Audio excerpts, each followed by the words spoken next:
Namun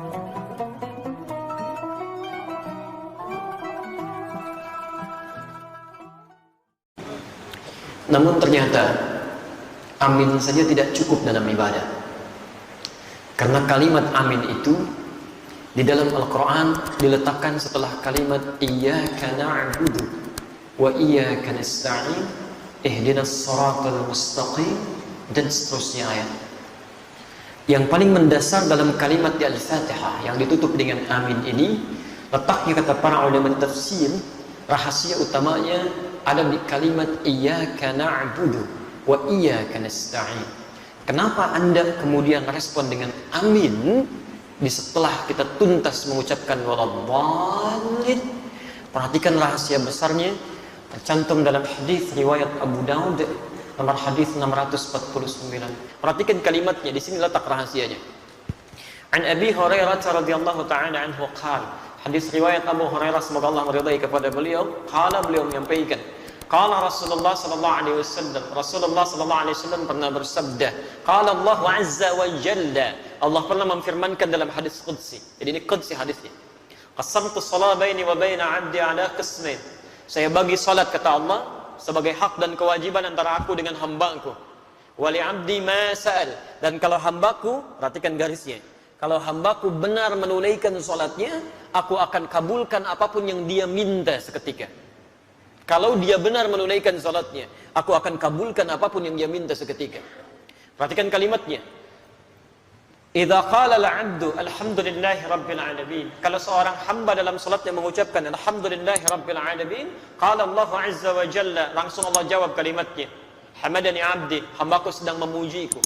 Wa idza qala al-'abdu ar-rahmanir rahim, kalau hambaku mengatakan ar-rahmanir rahim, qala Allah azza wa jalla athna 'alayya 'abdi, Allah menjawab hambaku sedang menyanjungku. Wa idza qala al-'abdu maliki yaumiddin, kalau hamba kemudian berkata maliki yaumiddin, qala Allah azza wa jalla, Allah menjawab majjadani 'abdi, hambaku sedang mengagungkanku. Sekarang perhatikan rahasianya. Idza qala al-'abdu, kalau seorang hamba berkata dalam salatnya, iyyaka na'budu wa iyyaka nasta'in, ya Allah, sekarang kami ibadah, salat kami jadikan hanya untukmu, dan sekarang kami punya persoalan dalam kehidupan, kami mohonkan solusinya hanya kepadamu. Qala Allah azza wa jalla, seketika Allah akan menjawab kalimatnya. Perhatikan perbedaan dengan jawaban-jawaban sebelumnya.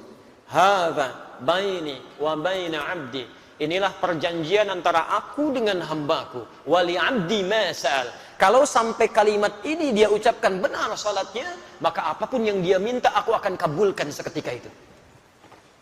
Jadi kalau Anda benar dalam berdiri ini saja, sampai di sini saja, Anda benar kalimatnya, kata Allah, mau minta apa kamu? Kamu minta apapun, saya akan kabulkan. Karena itulah sejak dulu, para nabi dan rasul sebelum masa Nabi Muhammad SAW, setiap kali mereka menunaikan salat itu akan selalu menyampaikan doa-doa dalam hajat kehidupannya. Sebelum kita sudah ada nabi yang salat, cuma caranya kita lebih sempurna, sampai dengan sujud dan salam. Dulu Masya Allah, Nabi Zakaria salat, Quran surah ketiga Ali Imran ayat 38-39, posisi paling kanan sebelah atas. Ya Masya Allah, Nabi Isa salat, Quran surah 19 dari ayat 31-nya, posisi paling kanan di pertengahan. Nabi Ismail bahkan ya, kakek Nabi Muhammad SAW ke-29 salat dan memerintahkan keluarganya untuk salat, Quran surah 19 di ayat 55-nya. Semuanya salat. Nabi Musa salat, Nabi Ibrahim salat, semua salat. Jadi kalau Anda urutkan dari Nabi Muhammad SAW sampai Nabi Adam, mereka pun salat dengan cara yang berbeda dengan kita, dan kita lebih sempurna. Muhammad bin Abdullah bin Abdul Muttalib bin Hashim bin Abdul Manaf bin Qusay bin Murrah bin Kilab bin Ka'b bin Ghalib bin Fihr bin Malik bin Nadar bin Kinana bin Khuzaimah bin Mudrika bin Ilyas alaihi salam bin Nizar bin Mudar bin Ma'ad bin Adnan bin Addi bin Adri bin Muqawwam bin Nahur bin Tarih bin Ya'rub bin Yasjub bin Nabit bin Ismail alaihi salam bin Ibrahim alaihi salam bin Adhar bin Nahur bin Abir bin Kinan bin Arfakhshad bin Sam bin Nuh alaihi salam bin Mihlail bin Matushada bin Kinan bin Anwas bin Thith bin Adam alaihi salam. Nabi Muhammad sallallahu alaihi wasallam sampai ke atasnya semua salat. Perhatikan apa yang paling hebat terjadi. Pernah dulu ada dua orang menikah. Setelah berumah tangga ternyata secara medis divonis tidak mungkin punya keturunan. Suaminya rambutnya sudah memutih, fisiknya sudah letih. Istrinya divonis secara klinis menopause dan mandul. Secara medis mustahil. Maka apa yang terjadi? Perhatikan kaidah Qur'annya, ini manhaj untuk kita semua. Quran surah ketiga Ali Imran ayat 38, posisi paling kanan sebelah atas. Hunalika da'a Zakaria rabbah. Di mihrabnya kemudian Nabi Zakaria yang mengalami peristiwa tadi, ya, yang saya sebutkan rambut memutih, fisiknya sudah letih, dengan kondisi istrinya ada di Quran surah 19 Maryam, dari ayat keduanya sampai dengan ayat ke-10 ya, posisi paling kanan dari atas sampai bawah. Kemudian setelah semua mengatakan mustahil punya keturunan, apa yang dilakukan? Nabi Zakaria meninggalkan pendapat manusia, langsung bermohon kepada Allah yang tanpa batas. Maka masuk ke mihrab yang bermohon. Qala rabbi habli min ladunka dzurriyyatan thayyibah innaka sami'ud du'a. Ya Allah, semua mengatakan mustahil saya punya keturunan. Saya hanya bermohon sekarang hanya kepadamu ya Allah, yang tidak punya batas dalam kekuasaannya. Engkau pasti dengar doa saya. Kalau pada yang maha mendengar saja belum dikabulkan, pada siapa lagi saya mesti minta ya Allah? Ini rumus dalam Al-Quran. Kalau Anda sedang punya persoalan dalam kehidupan, jangan putus asa. Kalau semua makhluk mengatakan mustahil, mengangkat tangannya dan mereka menyerah, itu tanda pertama dari Allah supaya Anda meninggalkan pendapat makhluk, langsung memohon kepada Allah Subhanahu wa taala. Isyaratnya ditemukan di Quran karena Allah ingin memberikan langsung kepada Anda tanpa melalui perantara yang lainnya. Kalau dengan sudah diberikan seperti itu belum mampu mendekatkan Anda kepada Allah, Anda mesti diberikan seperti apa lagi? Sehat belum bisa mendekat kepada Allah. Mata bisa melihat, belum bisa menggunakan untuk melihat yang baik-baik. Diberikan sakit belum ingat Allah juga. Anda mesti bagaimana lagi supaya ingat Allah? Ada anak orang matanya nggak bisa lihat, cuman usianya 4 tahun, ada yang 5 tahun, mata buta, masih mau menghafal Quran, sampai hafal Quran. Muaz namanya. Anda 40 tahun, 50 tahun, matanya sehat, masih bisa melihat sampai hari ini. Kalau dengan seperti itu belum mampu melihat isi Quran saja, mesti dengan cara apa lagi dimotivasi supaya mau meningkatkan ibadah? Taib, ketika bermohon itu apa yang dilakukan? Ternyata bukan bermohon biasa, ditunaikan dalam keadaan sholat, masih berdiri sholatnya. Berdiri dalam bahasa Arab disebut qaim, qaim. Sedang sholat yusalli. Perhatikan, begitu memohon kepada Allah dalam sholatnya, seketika turun malaikat. Dan kalimatnya menggunakan fa. Fanadatul malaikat. Ada yang menggunakan waw, ada yang menggunakan thumma, ada yang menggunakan fa. Itu berbeda. Saya katakan dhahaba Muhammad ila jami'il jihad wa Ali. Muhammad datang ke Masjid Al-Jihad dan Ali. Kalau menggunakan waw itu Muhammad datang, Ali nyusul. Kalau kalimatnya menggunakan thumma, maka ada jarak yang cukup panjang. Muhammad sudah pergi, 1 jam kemudian Ali baru datang. Tapi kalau menggunakan fa Ali, maka ketika Muhammad berangkat, Ali berangkat. Allahu Akbar. Begitu selesai doanya menggunakan fa, fanadatul malaika. Selesai doa, belum selesai salatnya. Selesai doa, tiba-tiba turun malaikat. Wa huwa qa'imun yusalli fil mihrab. Sedangkan beliau masih berdiri dalam salatnya, masih berdiri, belum selesai salatnya. Saat dalam keadaan berdiri ini apa yang disampaikan? Annallaha yubashshiruka bi Yahya. Allah kasih kabar gembira, Anda akan punya anak. Namanya langsung dari Allah, Yahya. Artinya hidup. Yang mustahil menurut manusia, lahir dari rahim seorang perempuan yang menofos dan mandul bayi yang hidup, kata Allah tidak ada yang mustahil. Dan terlahir dalam keadaan sehat menjadi nabi setelah itu. Taat menunaikan salat. Nabi Zakaria berdiri dulu, salat, memohon, dikabulkan. Dengan keistimewaan Nabi Muhammad SAW, Nabi Muhammad dan umatnya bahkan sebelum berdiri salat ditunggu oleh Allah, mau minta apa? Nabi Zakaria berdiri dulu salat, minta, dikabulkan. Umatnya Nabi Muhammad sebelum salat ditunggu oleh Allah, mau minta apa? Turun Quran surah kedua Al-Baqarah ayat 45 sampai 46, posisi paling kanan, pertengahan agak sedikit ke bawah. Perhatikan kalimatnya. Wasta'inu bis sabri was salah. Wasta'inu, sigatnya amar, bentuk perintah. Dan jika Anda memiliki persoalan dalam kehidupan, perhatikan cara menerjemahkannya. Dan jika Anda punya masalah dalam hidup, tidak ada manusia yang tidak punya masalah. Ya, semua kita pasti punya masalah. Ini pun tenang-tenang begini belum tentu nggak punya masalah. kantor ada yang belum selesai, itu pasti. Quran surah kedua Al-Baqarah ayat 155 sampai 157, posisi paling kiri di atas sampai ke tengah. Setiap kita punya persoalan, ya. Baik. Dan jika Anda punya masalah dalam kehidupan, maka mintakan solusinya kepada Allah. Perhatikan caranya ya, supaya masalah cepat selesai. Kalau Anda sedang punya masalah, satu, bisabri, terima dulu masalahnya dengan sabar, jangan mengeluh. Tidak ada satupun ayat di Quran yang berbicara tentang keluhan. Pilihannya cuma sabar. Diterima dengan sabar. Dengan kesabaran itu nanti bimbingan Allah turun. Perhatikan rumus ya, rumus kesabaran dalam Al-Quran tentang masalah. Lihat rumusnya. Quran surah kedua Al-Baqarah ayat 286. La yukallifullahu nafsan illa wus'aha. Allah sampaikan, tidak mungkin Allah menguji, menitipkan masalah pada seseorang kecuali dia sanggup mengatasinya. Artinya kalau Anda sedang diberikan masalah, diberikan ujian, artinya Anda sanggup mengatasinya.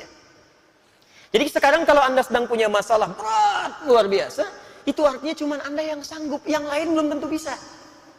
Karena itu dititipkan kepada Anda, bukan pada yang lain. Jelas ya? Karena cuma Anda yang bisa mengatasi. Sifat Allah itu punya keadilan, tidak mungkin menitipkan masalah pada orang tidak sanggup. Kalau Anda sedang punya masalah luar biasa, artinya hanya Anda yang sanggup mengatasinya, yang lain tidak. Dan tidak usah pasang status, memang hanya saya yang bisa mengatasinya.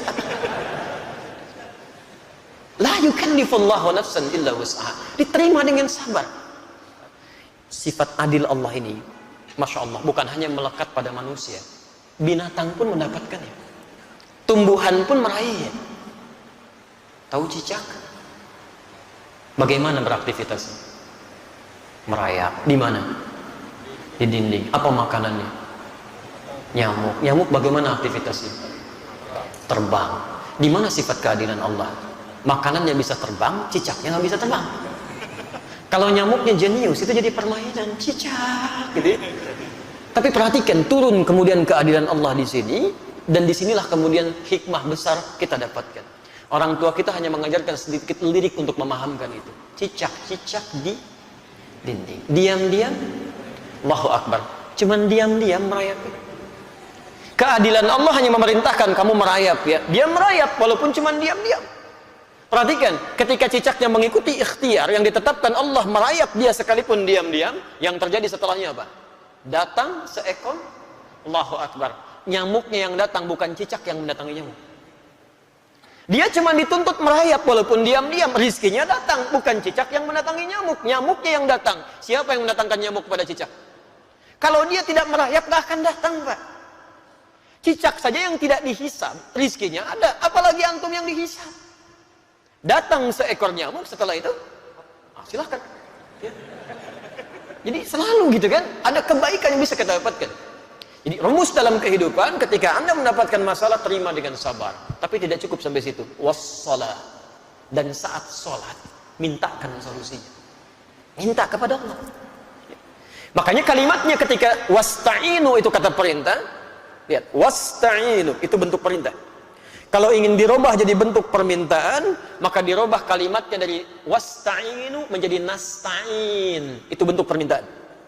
Wasta'inu dirubah jadi bentuk nasta'in. Ya Allah, Engkau perintahkan kami minta, sekarang kami memohon solusinya. Nasta'in kepada siapa? Kepadamu ya Allah. Iyyaka. Iyyaka nasta'in. Saya mau tanya, apakah dalam salat kita mengucapkan kalimat iyyaka nasta'in? Saat sujud atau saat rukuk? Berdiri. Bukan sujud, bukan rukuk, berdiri. Iyyaka na'budu wa iyyaka nasta'in. Bukankah Nabi Zakaria bermohon saat berdiri? Beliau minta dikabulkan. Kita belum minta, sudah ditunggu oleh Allah. Tunaikan salat, lakukan. Saya tunggu. Kamu minta wa iyyaka nasta'in? Dijawab di hadis qudsi. Hadza baini wa baina 'abdi wa li 'abdi ma sa'ad. Ini perjanjian antara aku dengan hambaku. Kalau hambaku benar salatnya, maka akan kabulkan apapun yang dia minta. Allahu Akbar.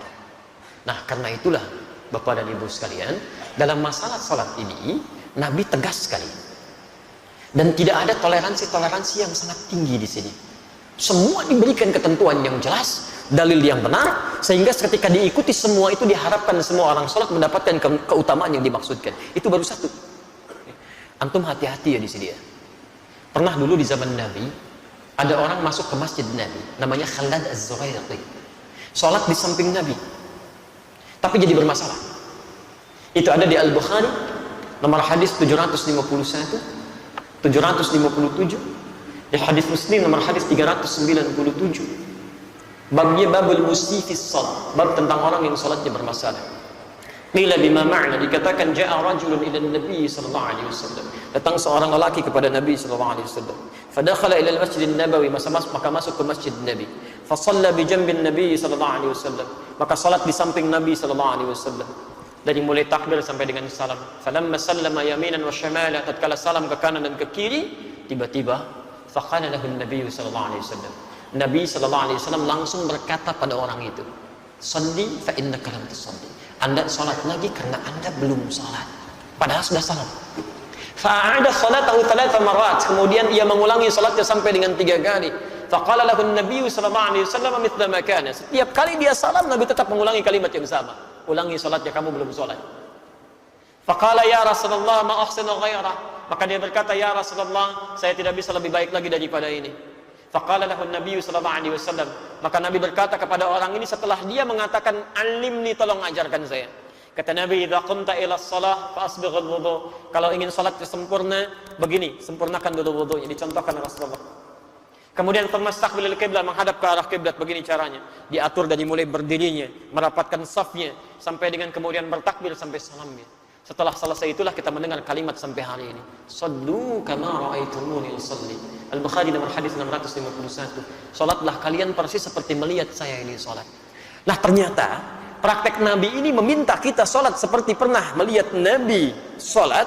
Dulu sahabat melihat dan mengajarkan pada generasi setelahnya, bukan ingin membebani kita salat, tapi supaya salat kita benar. Dengan benarnya salat itu, manfaat salat bisa kita dapatkan dalam kehidupan. Minimal doa kita bisa dijawab oleh Allah. Bukankah dalam semua gerakan salat ada doanya? Ruku ada doanya, sujud ada doanya, duduk di antara 2 sujud 7 permintaan, ada yang minta rezeki, ada yang minta rahmat, ada yang minta ampunan, ada yang minta perlindungan, Rabbighfirli warhamni wajburni warfa'ni, dan seterusnya. Subhanallah. Jadi ada kebaikan di situ. Itu baru 1, belum 4 yang lainnya. Karena Allah menjamin ada 5 kebaikan yang diberikan pada orang yang sholatnya benar, yang tidak akan pernah diberikan pada yang tidak sholat, atau bahkan orang sholat tapi sholatnya tidak seperti yang diinginkan oleh Al-Quran dan dituntun oleh Rasulullah SAW.